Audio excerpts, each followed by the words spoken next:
Welcome back, ladies and gentlemen, to a brand new spoiler review here on Max Talks Movies. I've done Falcon and the Winter Soldier, WandaVision, and Loki, and now it's time to talk about What If. The very first episode just dropped on Disney Plus, midnight Pacific time here in Los Angeles. I'm here to talk about with you in my spoiler thoughts of the episode. So if you're new to the channel, please consider subscribing, ringing that bell for notifications. I do movie reviews, these type of TV show reviews, streaming platform reviews, movie rankings, and a box office breakdown show. Subscribe, ring the bell for notifications. I'll also let you know my schedule of videos for the rest of the week at the end of this review.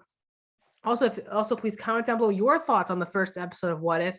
Tell me if you like it, not like it. Are you excited for the rest of the season? I can't wait to talk about all 9 episodes with you here on the channel. And also, please like the video, guys. If you're here watching the video right now, click the thumbs up button below. That is the best way to support this channel. Let's talk about What If. So I was very pumped for What If. I watched a lot of animated TV this year that were mostly superhero or franchise driven. Obviously, we're currently on the Bad Batch train. We're finishing up that video, the season finale on Friday. But I've also watched Marvel's MODOK on Hulu and Invincible, which is my favorite show of the entire year. So animated TV has been really working for me this year. So What If, the fact that it's supposed to be MCU canon also got me really excited for the show. So the first episode is basically about Peggy. We go back to Captain America, the first Avenger, and Jeffrey Wright, who voices the Watcher, tells us that there's one thing that changes everything in this multiverse, and is that Peggy stays to watch in the same room as Steve's demonstration. If you remember the first one, Peggy's in a separate room upstairs with the rest of the people watching, but she stayed down, and that affected the entire thing. What changed was that the guy who sets up the bombs does almost basically injure Steve, and to save the whole thing, Peggy has to take the super soldier serum.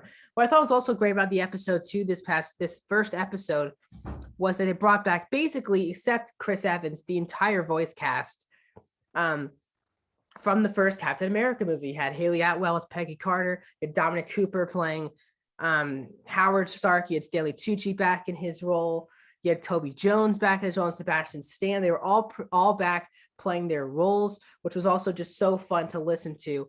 But Peggy is just one of the more underrated characters in the entire MCU. She's really one of the hearts of the entire cinematic universe when you think about the first Captain America and the fact that we end Avengers Endgame on her dancing with Steve. But this fact is, this was a really fun episode for me, with Peggy being Captain Carter this episode, where and even Bradley Whitford voices a new character, not Tommy Lee Jones's character, a new character who basically keeps telling her that you're a woman, you can't be on the front lines, you'll break a nail, is what he says. And I thought that they did such a great job with Peggy's character this episode that I think a lot of people talking about, is Peggy going to show up live action? We'll talk about that also at the end of the video. But this episode for me was just such a fun blast seeing Peggy kick a lot of ass, because that's all she does all episode long. Again, they're just like the first one, or after the Tesseract. And the difference with another main difference is that Steve is still a part of the action, even though he's still the skinny kid from Brooklyn, quote unquote. But he basically becomes the first quote unquote Iron Man with the outfit, the Hydra Stompers, what they were calling him. This outfit created by Howard Stark.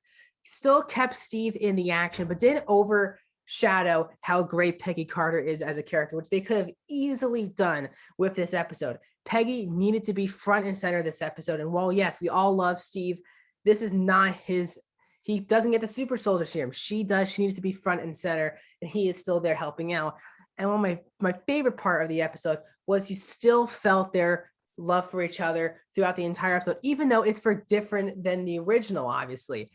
The fact that my favorite line of the whole episode was Peggy telling Steve that you're my hero, and then Steve saying the same thing back, even though this is just such a great romance that this franchise has set up in live action. Now here in animated, it's done differently, because obviously Steve is not the super soldier serum Steve Rogers, and Peggy is, but they still find affection for each other, and really are a great couple here in the MCU. They go save Peggy saves Bucky, And he said, and the group from the 101st, I believe is what they're called, from the first Captain America movie, and the whole journey, getting the Tesseract back from Red Skull, who is bits and pieces. It's the same guy who I think played him in Infinity War and Endgame, who did such a great job. The voice acting for him, once again, is great in this episode.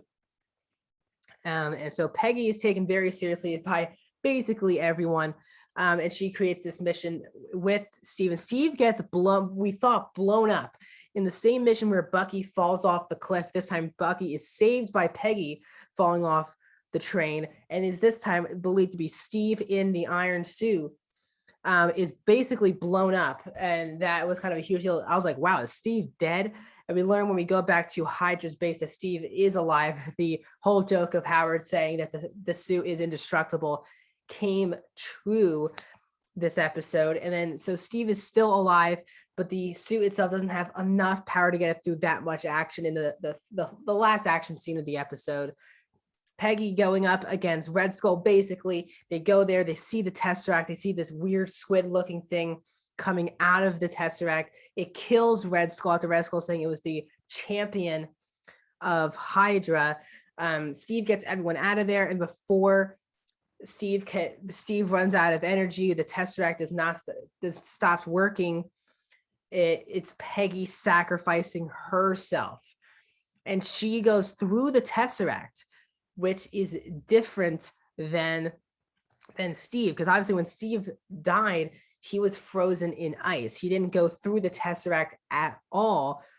It was actually Red Skull who went through the Tesseract, not Steve. So this time it's Peggy sacrificing herself. Steve is the one left behind back in the war days, and it's Peggy skipping 70 years. But this time Peggy comes out of the Tesseract where Loki comes out of the Tesseract in the first Avengers movie. She comes out, there's Nick Fury and Hawkeye saying that she she already said we already won the war. And it was for me a really fun episode. For me, it was really fun. My biggest complaint with the episode is that it really felt rushed. You can really feel the runtime limiting what they could do with the episode. It kind of feels like at times a highlight reel of the first Captain America movie. And that's what sometimes happens with animation. Invincible, which is my favorite show of the year, did get the 45 minutes to 55 minutes an episode for animation, which is why for me it made it such a special show. You can feel this show needing to be at least 45 minutes because they do rush through, and you barely get a chance to breathe, take a deep breath, because we're just going through things and we're nonstop. 33 minutes with credits. So it's really like 27, 28 minutes. So it really flew by from, which is a positive, but you can feel how rushed it was. And I wonder if this is the last time we see Peggy here in What If. Is this the end of the storyline here in this multiverse? Could we see Peggy Carter? I think we could easily see this version of Peggy Carter in live action form. I would love to see Haley Atwell get the opportunity to play this character, Captain Carter, in live action. It's a really badass character who is very badass with fun quips really throughout this episode.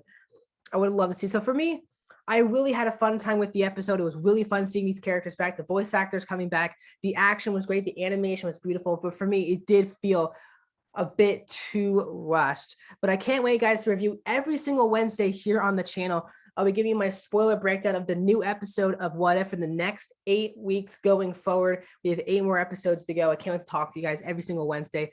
So like the video, subscribe, ring the bell, comment down below. Do you agree with me or disagree with me? My videos for the rest of the week. Tomorrow, Thursday, will be my Kissing Booth 3 review. Friday will be my Bad Batch review and Free Guy review. That'll be coming on Friday. Beckett should be all during the weekend, and the box office breakdown show will be on Monday. And my episode 2 review of What If will be coming next Wednesday. So stay tuned for that, all of you guys. Please consider liking, and I'll see you guys soon.